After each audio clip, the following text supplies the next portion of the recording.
My dear friends, આજના વિડીયોમાં આપણે shall be oblique will be plus V I N G નો અભ્યાસ કરીશું. Shall be oblique will be plus V I N G છે તે ચાલુ ભવિષ્યકાળ દર્શાવે છે.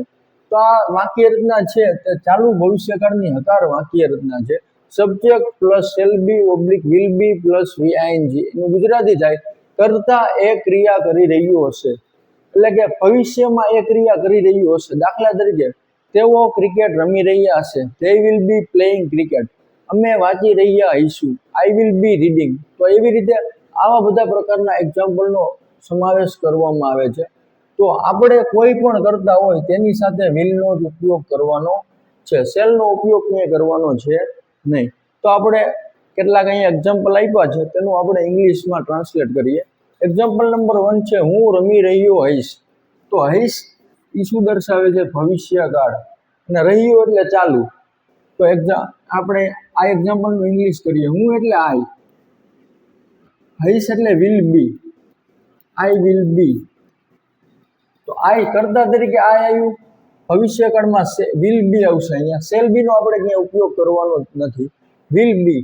અને રમવું એટલે પ્લેઇંગ, આઈએનજી વાળું રૂપ પ્લે નું આઈએનજી વાળું રૂપ playing. I will be playing એટલે થાય હું રમી રહ્યો હઈશ.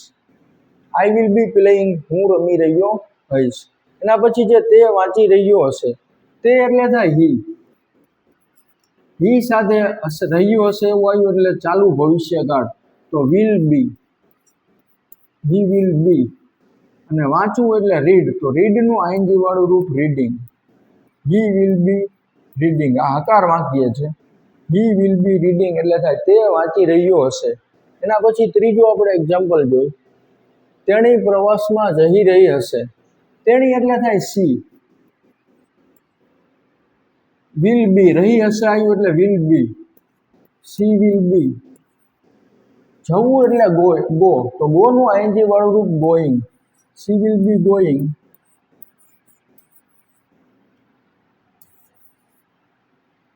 પ્રવાસમાં એટલે to the picnic, to the picnic એટલે થાય તેણી પ્રવાસમાં જઈ રહી હશે.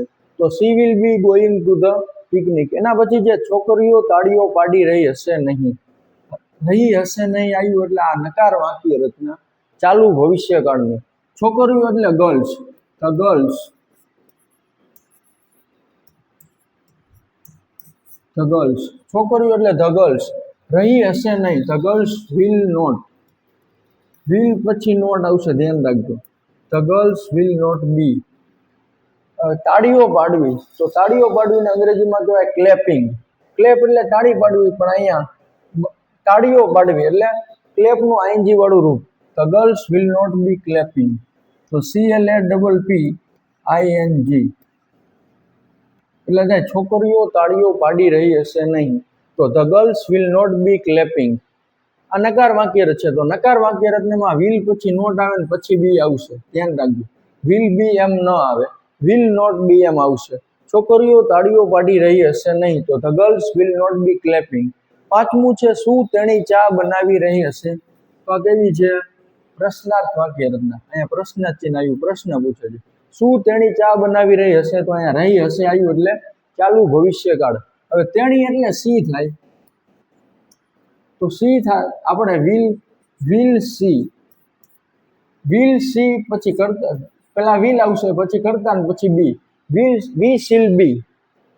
હવે ચા બનાવવું, તો બનાવવું એટલે મેક અને ચા એટલે ટી. તો વિલ સી બી. બનાવવું એટલે મેકિંગ, મેકનું આઈએનજી વાળું રૂપ making. Will she be making. ને ટી, ચા એટલે ટી. તો will she be making tea. શું તેણી ચા બનાવી રહી હશે? પ્રશ્ન પૂછે છે. Will she be making tea. એના પછી આપણે છઠ્ઠું એક્ઝામ્પલ જોયું, તેઓ ખૂબ જ મહેનત કરી રહ્યા હશે. તો આ વાક્ય રચના છે, રહ્યા હશે આવ્યું એટલે હકાર છે, અને કર્તા તરીકે તેઓ એટલે થઈ. રહ્યા હશે એટલે will be, they will be. ખૂબ જ મહેનત કરવી એટલે હાર્ડવર્ક. હાર્ડવર્ક એટલે શું થાય? મહેનત કરવી. હાર્ડવર્ક એટલે ખૂબ જ મહેનત કરવી. they will be hard working.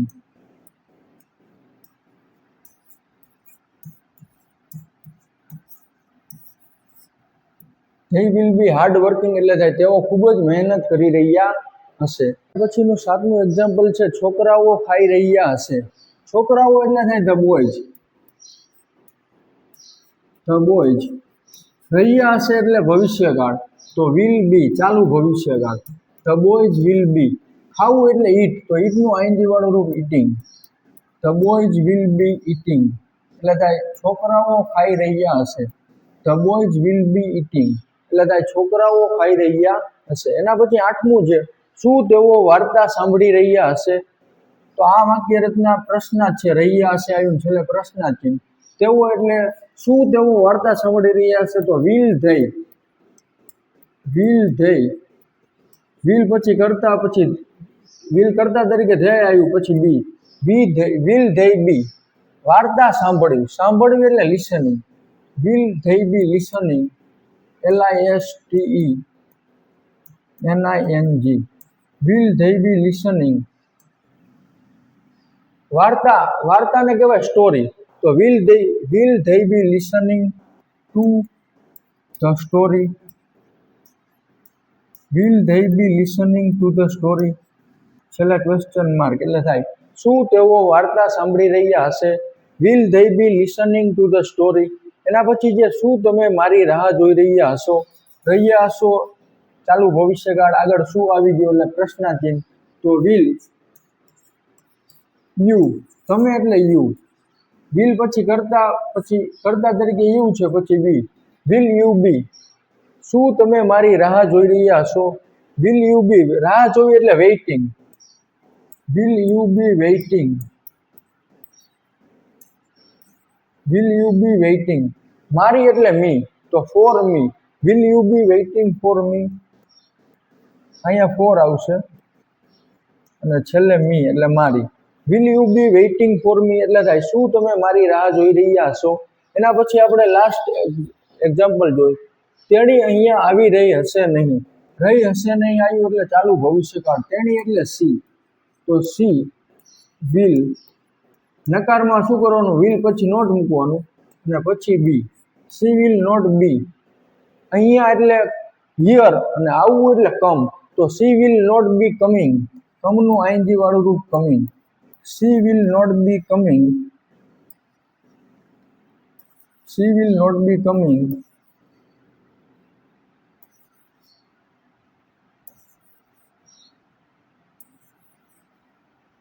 Here એટલે અહીંયા, HERE. હિયર એટલે થાય અહીંયા, તો she will not be coming here એટલે તેણી અહીંયા આવી રહી હશે નહીં.